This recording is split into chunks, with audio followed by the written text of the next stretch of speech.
हमारी आज की कहानी है राजा की सीख। बहुत समय पहले की बात है। सुदूर दक्षिण में किसी प्रतापी राजा का राज्य था। राजा के 3 पुत्र थे। एक दिन राजा के मन में आया कि पुत्रों को कोई ऐसी शिक्षा दी जाए जो कि समय आने पर वो राजकाज संभाल सके। इसी विचार के साथ राजा ने सभी पुत्रों को दरबार में बुलाया और बोला, पुत्रों, हमारे राज्य में नाशपाती का कोई वृक्ष नहीं है। मैं चाहता हूँ तुम सब 4-4 महीने के अंतराल पर इस वृक्ष की तलाश में जाओ और पता लगाओ कि वो कैसा होता है।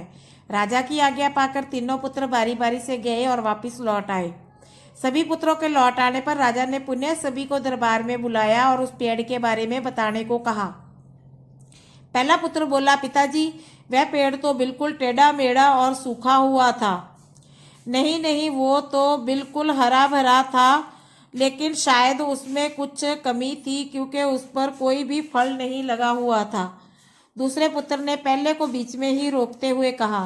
फिर तीसरा पुत्र बोला, भैया, लगता है आप भी कोई गलत पेड़ देखकर आए हो, क्योंकि मैंने सचमुच नाशपाती का पेड़ देखा। वो तो बहुत ही शानदार था और फलों से लदा पड़ा था। और तीनों पुत्र अपनी अपनी अपनी बात को लेकर आपस में विवाद करने लगे। तभी राजा अपने सिंहासन से उठे और बोले, पुत्रों, तुम्हें आपस में बहस करने की कोई आवश्यकता नहीं है। दरअसल तुम तीनों ही वृक्ष का सही वर्णन कर रहे हो। मैंने जानबूझकर तुम्हें अलग अलग मौसम में वृक्ष खोजने भेजा था और तुमने जो भी देखा वह उस मौसम के अनुसार ही था। मैं चाहता हूँ कि इस अनुभव के आधार पर तुम 3 बातों को गांठ बांध लो।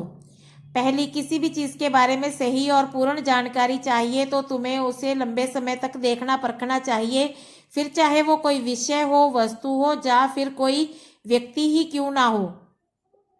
दूसरी, हर मौसम एक सा नहीं होता। जिस प्रकार वृक्ष मौसम के अनुसार सूखता, हरा भरा या फलों से लदा रहता है, उसी प्रकार मनुष्य के जीवन में भी उतार चढ़ाव आते रहते हैं। अतः अगर तुम कभी भी बुरे दौर से गुजर रहे हो तो अपनी हिम्मत और धैर्य बनाए रखो और समय अवश्य बदलता है। और तीसरी बात, अपनी बात को ही सही मानकर उस पर अड़े मत रहो।